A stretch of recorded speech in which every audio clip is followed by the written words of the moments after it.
Story 1. At the time I was 21, I lived in a larger small city in the Midwest. At the time I had no car or bicycle and hardly enough money for the public buses I worked at.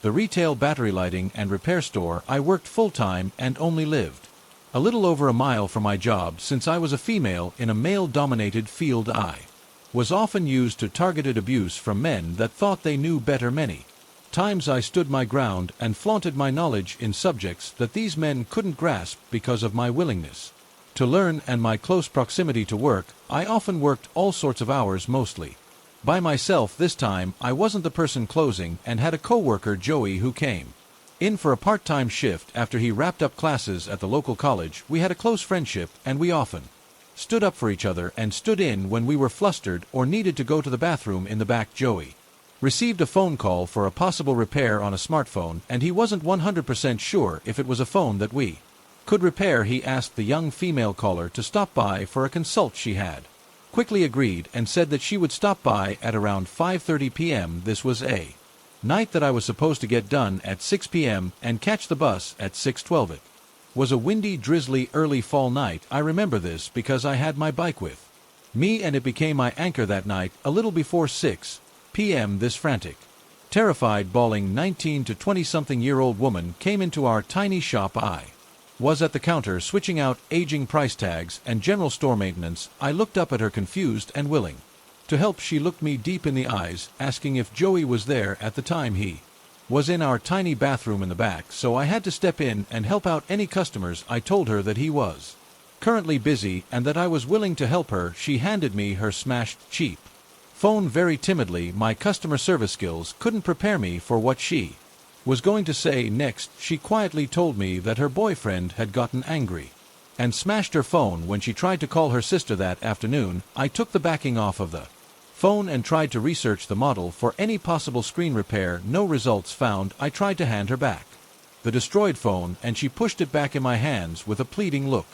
Then the honking commenced. There was this light drizzle outside, so our front glass door was covered in beaded drops and was slightly fogged over. I couldn't see who was honking out there. I told her again that I couldn't help and for her to try our and repair competitor down the road. The tears started to really float down her cheeks and I was freaked out at this point. She kept throwing glances behind her and the honking would not stop. I shook with fear and rage. At this point I myself was in a domestic abuse situation at the time and I knew what this girl was experiencing. I broke my locked stare at her and tried to look in our system a second time for a replacement screen. Nothing again. I looked up from our computer and saw a shadowy figure of a young man pacing in front of the store. I was just happy that the honking stopped, but I was increasingly shaken up. My whole body vibrated with fear and I whispered across the counter if she needed me to call 911. She slammed her hands down on the counter and said that I couldn't do that. She begged me not to. At this point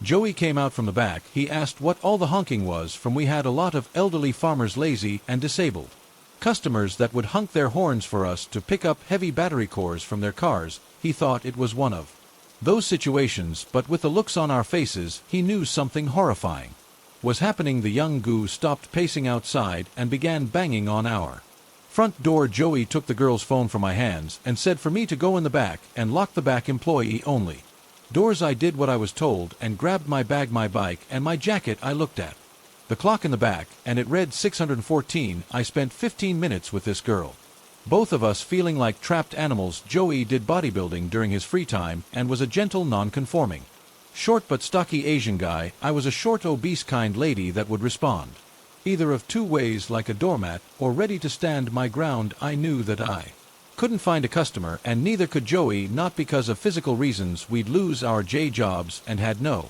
idea what to do. The young guy threw the door open and the wind kept it that way.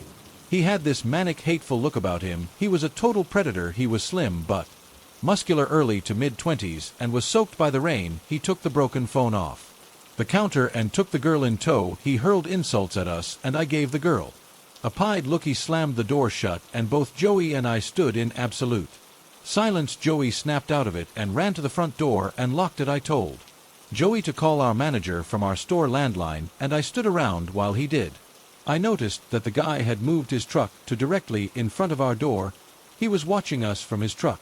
watching us behind the counter as we were on the phone with our manager. I had to leave to get home. The last possible bus came at 6:42 and I couldn't pet SLE my way home in the weather, and because of all the circumstances that had just occurred, the time was around 6:18 and I just needed to cross the busy highway and down the sidewalk by an eighth of a mile to the nearest bus stop. Joey the guy and I played the waiting game. It was 6:23 when the understore finally left our parking lot. I told Joey that I would leave at 6:25 so I could arrive at the stop safely. Joey opened the front door, and I threw myself on top of my bike and pedaled harder than I could ever imagine. Now mind you, our store was in an industrial shopping area at the very edge of town. We worked next to a sub shop and worked across from a strip mall with a bullseye store and a local chain grocery store with other retail stores and a bank all in that large lot. It started to downpour, and as I tried to pull out of our parking lot straddling my bicycle, I caught a glimpse of the red truck looping around the sub shop. The highway had dual lanes each way and I had to play real-life Frogger if I wanted to make it to my destination in one piece. There were a few cars that slowed down for me as I hauled ass to the other side of the road. I jumped off my bike and threw it on top of the curb. I promptly hopped back on and tried to pedal off. My front wheel was stuck in the grassy strip and my right foot had slipped off of the pedal. My shin had struck the pedal and I had to act quickly. I grabbed the frame of my bike and jogged awkwardly to the bus stop. The red truck pulled into the back parking lot of which I just passed. The truck pulled around and went out through the entrance across from the sub shop and took the closest lane to me. He went a crawl and turned at the red light so he could circle the main parking lot of the shopping center. There were 3 ways to get into that parking lot, one to the left, one in the center, and the other far to the right next to the grocery store. I stuck to the sidewalks since it felt safer and was in front of people. The truck patrolled the parking lot, the hunter stalking its prey. I felt cold sore and cornered just like an injured animal. There were a couple of cars that pulled into the left entrance of the parking lot, causing the truck to stop from re-entering the lot again. I almost collapsed in the shitty small bus stop and I felt my phone buzz. I saw that it read Joey, so I rested my bike on my person to answer the call. Joey told me that he was watching, and even though he had an elderly couple in the store that he was helping, that he wouldn't allow the guy to hurt me. I started to cry. All of this had just gotten to me. The red truck looped around once again and again. I saw the bus pull up early at 6:39 and I couldn't be happier. I knew the driver since I used the buses to get around town errand shopping and to get to and from work. I had my stupid bike to worry about. I hung up the phone with Joey, putting my phone in my jacket pocket and strapped down my bike in the rack that was in front of the bus. I struggled since I was shaking and my bike was slick from the rain. I got on the bus and turned to the open bus doors. I saw that the truck took a left at the center entrance of the lot. I could finally let my guard down. I sat at the front of the bus and my hands shook as I was trying to get the $150 for the fare. The driver said that it was okay and that I could take my time with the change. I kept my backpack on and pulled my damp phone from my pocket, dialing Joey's number, letting him know that I was fine. In under 15 minutes I made it to my apartment safe, but deeply disturbed. I took my bike in so it wouldn't draw any attention to where I lived. All of this planted the idea in me to leave my own domestic abuse situation. A few months later, when the pandemic took the world by storm, to this day I wonder about that girl. I hope that somebody more daring and stronger than me called the cops on her abuser, that she had the strength to leave that violent man for her to write her own story and to recover from all of it. I'm currently doing significantly better in life and finally have my own car, and I live a couple of states away safely from my past life. So even though it's been 3 years now to that violent abusive man, let's not meet again. So I've been a huge fan of this and story too. Other similar Reddit pages for years now, and finally have a fitting story of my own. For a quick bit of backstory, myself, my brother, and disabled mother all live together in a trailer about 30 minutes from Nashville, Tennessee. I was wary of moving there at first for the stereotypes you may hear about trailer parks, but luckily we've had 0 issues in the 10 years we've been here. Very nice neighbors, well-kept yards, and everything else okay. Story time. So about a week ago, we were finally putting up our Christmas tree, drinking probably too much beer, listening to Christmas music, Christmas spirit in full swing. During our random banter, my brother says, "Oh yeah, I can't believe I forgot to tell you earlier today at work, the owner had to kick out some guy who was acting really creepy. My Brother works as the stalker at a family-owned little market about a mile from our home. He went on to tell me this. Younger-looking guy was pacing the aisles, sometimes standing still for minutes at a time and not responding.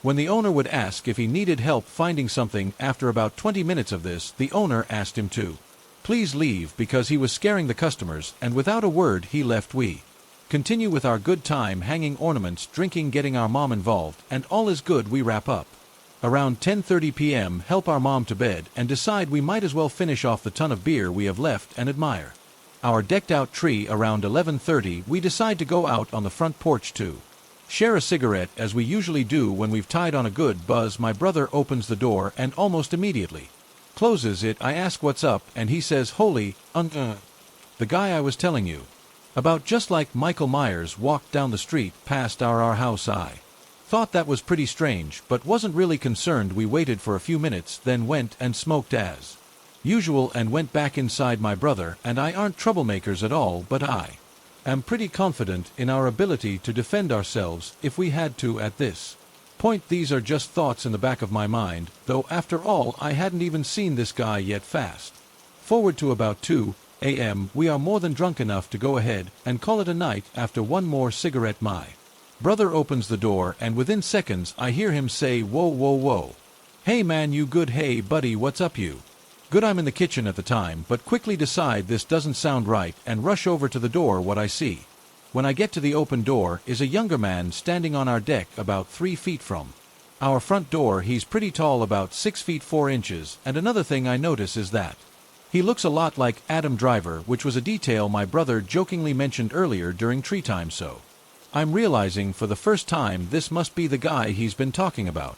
One thing my brother must not got close enough to notice at work, though, was this guy's eyes. I'm not exaggerating when I say I've never seen anything like it. His body language wasn't super menacing, but his eyes were the strangest combination of wide-eyed bewilderment and fury, like us opening our front door confused him and also made him very, very angry. I joined my brother in explaining to him that it's late and he should head home. After what I'd say was about 30 seconds of staring, he just walked off without a word. I peeked out of our blinds to make sure he really left and saw nothing. We both tried to laugh it off and were saying things like, "Well, that was pretty weird, huh?" But it took a while for my adrenaline to tap her off the thing. I kept thinking to myself that bothered me was those 30 seconds to me felt like he was the one deciding what the next move would be, but what that could have been I have no idea. I also didn't love that my brother said when he opened the door he was already standing there. So for how long we calmed down by watching YouTube videos, and after another 30 minutes or so I say to my brother, "Okay man, let's just go to bed.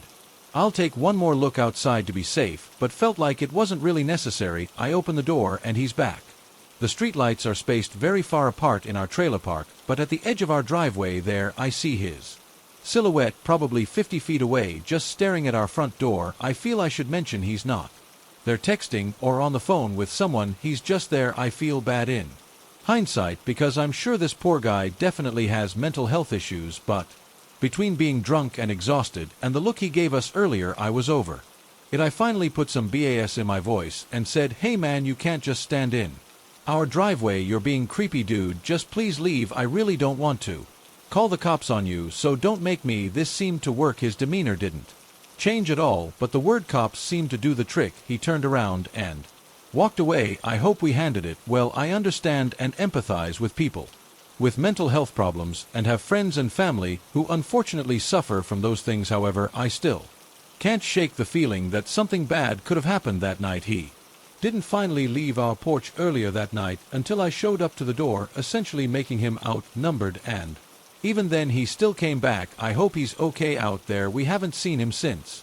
I also hope not calling the police wasn't a bad choice and that he isn't out there with bad intentions on somebody else's front deck at 2 a.m. who lives alone or is elderly. I wish I could figured out what that was all about, but during every interaction my brother and I had with him that day and night, he never spoke a word. That's pretty creepy. My unit in the U.S. Army was deployed to Iraq in April of 2006. We Story 3 were in Ramdi. It was 123 kilometers out of Baghdad. I was in a Humvee headed to Baghdad for emergency leave due to a death in my family. It was close to midnight. The Humvee I was in had 3 others and a turret gunner. There were 2 other Humvees too, with a total of 5 people in as well, 1 in front and 1 in the back. I was without a weapon due to my leave. Suddenly the hum in front stopped hard. We all figured it was a possible IED or VBIED. The team leader in our Humee radioed to the lead Humee. The conversation went along these lines: "What's up? Why did you stop? Something flew in front of the Humvee." "What flew in front of the Humvee?" "Yes, we didn't see anything." And the third Humvee piped in: "Does anyone hear that helicopter?" Yes, but I don't see it." Did the other 2 vehicles. Just that then, in the desert off the highway was a black figure that looked like a huge bird. It looked like smoke was emitting from it, a blackish, greenish smoke with a bit of blue tinge. We all focused our eyes. The 2 troops with better night vision could see something, but they couldn't make out what it was. The smoke was distorting the view. Within a second or 2, a rock was thrown at one of the Humvees, a big rock like the size of a head. We all froze due to rules of engagement. We couldn't just light it up. We used a spotlight, and in that light something just flew straight up, and it was loud, and then we heard a loud screeching noise. Within a minute it was over. We all sat there in a state of shock, curiosity, and panic. What the was that when we got to Baghdad, the translator that they were picking up to bring to the Marines that was with us said, "Sounds like you encountered an EPIT." A team leader said, "What an EFREA wing Gene?" He responded. We were all a bit speechless. We chose not to disclose this winked thing to our command. Instead, we reported it as battle fatigue, now known as PTSD. If we had told them we knew, it would have been a career killer. It's been 13 years since this happened. I met my now husband in 25, and he had also been deployed to Ramdi with my sister unit at the time, and he had gone through this particular stretch of highway on his mid-deployment leave. He recounted a similar story to me. It was enough to stop me and my tracks, considering the time we were there was very deadly, including an aid station manned by soldiers that was ambushed and blown to bits. I was a medic, so death was my norm. I still can't wrap my mind around it, and now apparently the last 2 places I've lived in, something has followed. Story 4. A few days ago, I came home from work and spent some time playing with my kids in the front yard. I live in a typical suburb with very little crime. At about 8:45 p.m. it was pretty dark, and it was time for them to go to bed, so we started collecting frisbee balls and toys. At some point my daughter entered the garage, and I went after her. My son, who was 11 years old, remained outside on the driveway by the sidewalk. It must have been 10 to 15 seconds that he was out of my sight when a dark car appeared out of nowhere and stopped right by my mailbox, just feet away from my son. I was distracted in the garage and had not seen this. I came out of the garage, and when the driver saw me, he accelerated and took off at a high speed. It was all very quick. Why would he stop when he saw my son alone and then escape when he saw me? Was he just lost, or was he trying to snatch a kid? I don't want to be paranoid, but TV is full of true crime shows with people saying this has never happened before in our story. 5. Town. My now husband and I moved in together almost 4 years ago to a rather nice, albeit expensive, apartment complex in a sort of nice part of town. We're on the 3rd floor with a large balcony that looks out onto the courtyard in which other apartments in the complex are located. Basically, you can see the other balconies and living rooms of the other tenants and the open stairwells. A year went by without a hitch. My husband works at a bar, so he comes home late, while I usually make it home at around 5 p.m. It's easy to get to any apartment doorway, as the complex is large and open with no security doors except the door to the apartment. It started in August 2016. I would be home after work chilling and watching TV. Almost always around 9:30, I could hear someone come up the stairs. Things would be quiet, and all of a sudden loud, sharp knocks on my door. I didn't move because it was startling, but eventually I went to go look at the peephole. There stood 3 people, all with black hoodies on, all seemingly staring at the people like they could see me. I did not answer the door, and after a while they left. A few weeks later, it's the same time, but this incident: footsteps, and then loud, hard bangs on the door that sent my cat flying to hide. I sat frozen, but said to myself, maybe it's the police. I made it to the people once again, this time staring out at one person, a dark hoodie male, white and very gaunt with huge black eyes. Again, I did not answer the door and grabbed a kitchen knife that I kept by my side until my husband came home. This continued for weeks, and once when my husband was home, he proceeded to look through the peephole, saw the same man, and screamed for him to leave, and he did. We called maintenance and the police, who both stated that they would do regular patrols, but there was nothing else they could do, and suggested cameras. Everything stopped for a while, maybe 6 months during the winter, which helped me be at ease, because when all of this was happening, I was having a very hard time sleeping and stopped going out at night. However, I assumed the same man started up again, except this time the same large bangs on the door would happen, but when I would look out of the peephole, no one was there. I then became horrified as I started to notice extinguished cigarette butts by the side of my door, like someone was standing and waiting. Again, I reported it. Security stepped up in the area, but I still did not feel safe. I was hoping it would just stop, as I felt tortured in my own home, but as I realized 2 weeks ago, things could be much worse. At night, to go to bed, I would have to cross our eating area, which was right in front of our giant glass sliding door that led out to our balcony. It was late at night, the lights were off in the apartment. As I walk by, I glance over, and across the courtyard I see the same man standing on the landing of the stairs across the way from the 2nd to 3rd floor, staring right at my balcony, just standing there unmoved, facing in the direction of me. The same man who was at my door. I went numb, heart racing, chilled to the bone. I knew he couldn't have seen me because the lights were off and the stairway had lights of its own, but I was still scared shitless. I called my husband, who rushed over, but the man had left. More reports to the front office, more promised security patrols. This same creepy dead-eyed man in the black hoodie continued to stand at the stairway landing, staring at my apartment. It has now been 2 weeks, and he does this every Friday. I am horrified and have been having awful nightmares about someone breaking in and strangling me in my sleep. So creepy. Black-eyed man, please.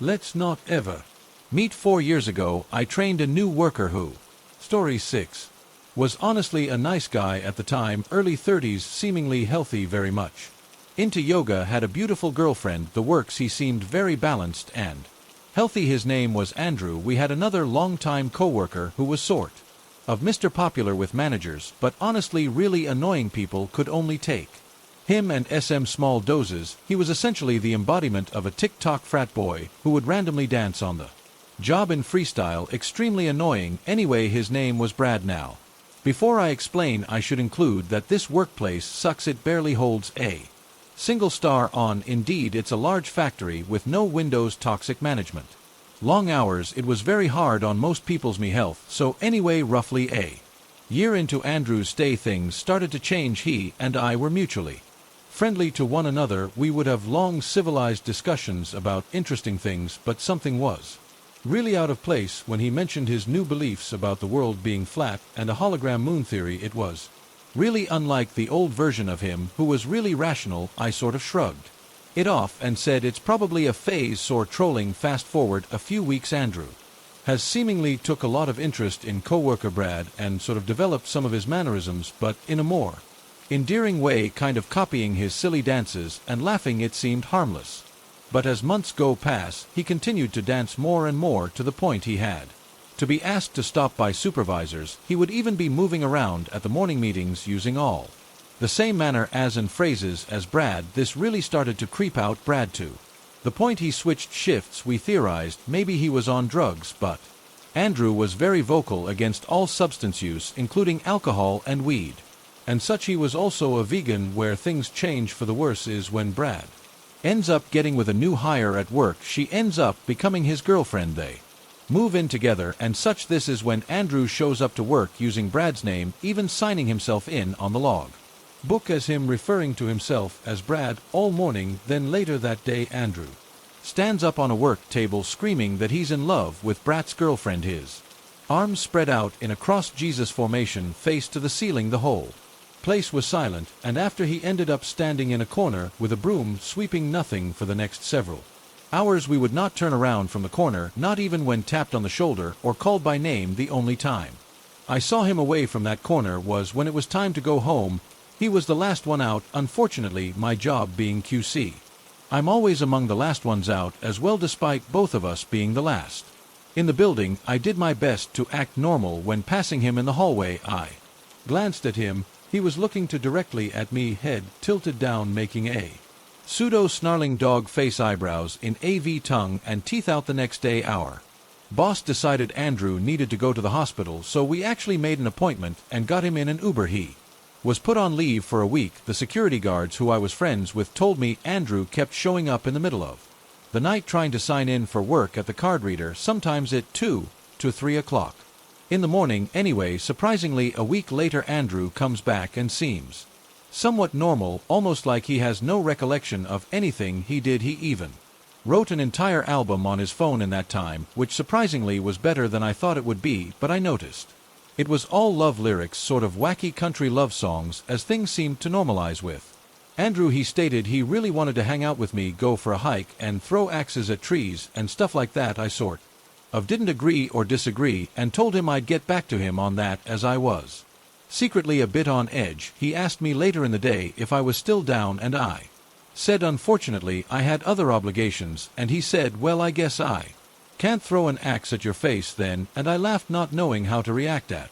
all. I told the manager about that, and he kind of just scratched his head uncomfortably and shrugged his shoulders. Anyway, Andrew ends up finding Brad's address due to a work get-together where everyone was invited, and someone leaked it to Andrew. They eventually find rocks and sticks and weird formations on their doorstep like shrines, and we all collectively knew it was Andrew. Things got really weird when they actually found Andrew looking through their windows at night. He was also scratching the windows with his nails, calling out Brad's name repeatedly, whispering, "Brad, I need to tell you something." This is when our manager finally decided to take action and fire Andrew. 4 years later, Andrew still stalks Brad's now ex-girlfriend, who had to get a restraining order against him. He annually makes new Facebook accounts and adds all 200+ workers who used to work there. He uses a new name each time with a different selfie. He sends a message to each one of us as well, saying, "Hey, it's Brad from work." So I guess my question is, what would this behavior be called, and how did such a normal, likable,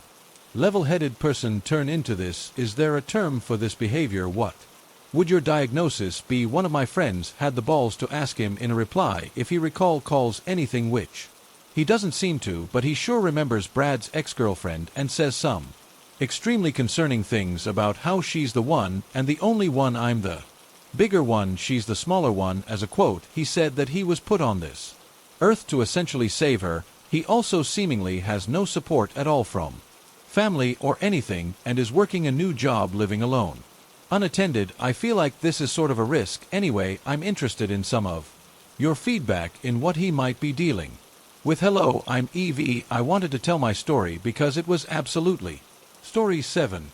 Terrifying at the time. It all started the morning of February 14th, 2018. I was in middle school, and the campus was buzzing with life. Guys were running around with gifts for their girlfriends. Girlfriends gave gifts to their boyfriends. Friends exchanged candies. All in all, everything seemed normal. I wasn't popular per se, but I knew everyone and everyone knew me. But I prefer to hang around with a small group of close friends because being around too many people made me anxious. During lunch, I was hanging around my usual group of friends, which consisted of 2 girls, Alex and Mia, and 3 guys, Nico, Adrian, and Elijah. Valentine's Day of all days made me even more anxious because a lot of people would join our group because of my friend Adrian. He attracted a lot of girls, and my friend Mia was such a sweetheart, and a lot of guys wanted to date her. I began to feel overwhelmed, so I slipped out of my group and headed to a secret hiding place, which was just a bench that was way out in the field, sort of Emmanuel. When I saw Emmanuel, I instantly started to freak out because he always seemed to have this sort of infatuation with me. Every day, he would force himself on me, randomly hugging me, trying to kiss me, telling me he liked me, and believe it or not, I would often see him around my neighborhood. I decided to play it cool and continued reading when he suddenly just grabs my book out of my hands. "Hey, what the hell, man?" I yelled, and he simply responded with, "Sorry, I just wanted your return." Tension. I was still angry, but I tried to calm myself down. "What do you want?" I said. "I really like you, and I want you to be my girlfriend, and I swear I'll treat you like a queen." After he said that, he handed me a box of chocolates and a cute stuffed bear. I thought it was a nice gesture, but I really felt uncomfortable whenever he was around, so I told him that even though it was sweet of him, I was already in a relationship, which obviously wasn't true. When the words left my mouth, he turned from being nice and calm to angry. He yelled at me saying how dare I date someone that wasn't him. I tried to get up to leave, but he tightly grabbed my arm and forcefully kissed me. I tried pushing him off, but he was stronger than me, so I yelled for help at the top of my lungs, and he quickly covered my mouth, so I bit his hand and kicked him in the balls. While he was shocked, I broke free and ran to my friend group. He yelled behind me saying how he would assault me and then kill me. Obviously the duty guards heard this and immediately took action, but I just wanted to get to the safety of my group, so I kept running until I bumped into Adrian. I hugged him and cried my eyes out. He comforted me until I was ready to talk. I told him everything, and then I was suddenly called into the principal's office. They wanted to know everything that had happened, and the police were called. It was a long day, and I just wanted to go home. After I told them what happened, I was allowed to leave for home early. I later found out that in his house there was a shrine built for me, with pictures of me doing various things, walking with my dog, even meeting in my living room with my family, even of me changing. It was horrible and traumatizing. This story isn't one of mine, but it was told to me by my parents. Story 8. My parents, one of my sisters, and I all own houses within a mile of each other in a very ritzy aided community in Orange County, California. It's called Coto Diata. We always visit each other, especially when we have a problem or need help with something. I grew up in this community, and violent crime is something that's virtually non-existent, if it does exist. It typically is domestic violence within a household. I'm now 32 and my parents are in their mid-60s. While growing up, my parents made sure every door and window was locked. Like doing so was some sort of religion. I always questioned this policy, asking, what's the point of locking all the doors and windows when we live out in an isolated suburb like this? Hell, there were many occasions where I didn't have a key and literally had to walk miles to a friend's house or wait 5 hours in the yard just to be able to get into my house. It was quite annoying. Anyways, one night 1 or 2 years ago, my parents awake to someone pounding on their door at around 2 a.m. After having fallen asleep watching SNL. My dad goes to answer the door, thinking it's my sister or me needing help. He opens the door without looking through the peephole. He was shocked to see a very angry 19-year-old male. The kid starts telling my dad that he needs to get the hell out of his house. My dad tells him that he must be confused because this is his house and not the kid's. My mom is in the other room hearing the back and forth between the two. My dad is apparently arguing with a very frustrated and angry kid to no avail, and it's escalating fast. The kid simply cannot fathom the logic that this house isn't his, and my dad has no way to convince him otherwise. Now let me interrupt and describe my dad here. He's been an engineer his whole life. He may look old and nerdy, but he's always fixing cars, houses, electrical issues, building furniture, doing the yard work and such. He's actually still much stronger than me, as evident whenever we work on cars together. So after about 5 minutes of circular logic, the kid, in a fit of rage, decides to barge his way into the house, and my dad gets into a scuffle with him. My dad is punching, pushing and kicking the kid and taking many blows himself. Finally, he was able to push the kid outside and close and lock the door. This is when the kid goes nuts. He decides to go around the entire house, pounding and banging on every door and window. My parents are scared shitless and are terrified that he's going to break through a window or bust down a door because he's pounding so hard. This is the time my parents decide to pick up the phone and call the cops. While waiting for the cops to get there, my parents are completely defenseless, having no gun or weapon to protect themselves if this kid is able to break in. My mom is terrified because they could never tell where he was going to start banging and kicking next. She described how she was amazed the windows weren't breaking because the kid was hitting them with extreme force. The cops finally get there. They find the kid in the backyard banging on one of the back doors, and they have to taste the kid to get him to stop and put him in restraints. After a while, they were able to figure out what happened. The kid was extremely high on bath salts. The kid's older brother was supposed to be house sitting for the neighbor next door, but the older brother decided to pawn it off on his 19-year-old brother, who proceeded to throw a party at the house that was supposed to be watched. At some point, he left the house and was so high on bath salts he got confused on what house he was supposed to be house sitting. My dad was bleeding in several places and was pretty bruised elsewhere. The cops asked if he wanted to press felony charges, but my parents said they were afraid to ruin the kid's life over an incident related to drugs. I thought they were being a bit too nice in the situation, but I guess it's their choice. My family doesn't talk very much About their emotions, apparently the realization that you cannot guarantee the safety of your home even with religiously locked doors and windows in a gated community was quite upsetting to them. The psychological after effects of this ordeal are pretty apparent as they're coming out in other ways. For example, my parents installed a very expensive high-tech security system within a week or two of the event, and I could tell they were rattled by this event for a while, but they just didn't want to admit the fact that the situation could have been a lot worse had my dad been traveling for work or not able to overtake the high kid. Oh yeah, another interesting fact of this story is that the kid who attacked my parents and his brother live with their parents directly behind me, about a mile away from my parents' house and the house they were supposed to be sitting. I hope you enjoyed that, guys. If you have a scary story you would like me to read in an upcoming video, this is one way to help me guarantee variety in the stories I share. You can email me or post it to my subreddit. I'll drop the details in the video description. Thank you all for listening, and a special thanks to my patrons and channel members who now have early access to ADRI videos as well as other behind-the-scenes content. Thank you to Rebecca Morris, Yennefer, Jessica Leigh, Brock, Ballard, Kim Thompson, Angela Reeves, Sher, AGI, Nathan, Alexia Tuttle, Marshana Rainey, Wo Sapia, Mary Wright, Jessica Copperfield, Zoe D, Danielle Shaw, Jane Wiggins, Tara Harris, Mary Rye, Cy Townsend, M. Deshawn Edmondson, Kimmy L. Wendy Maris, Confessions of a Cleaner, Megan Abrams, Miss Tycoon, Stephen Sloan, Christina Myway, Ashley Bray, Mighties, Alter, Danielle, Tina Marie Heckman, Amal Garner, Lisa Ratford, Deborah Malay, Connie, Sue T. Adwell, Diana Johnston, Vampy Debs, Jasmine Davis, Erica, Air Fox, Mulder, Ram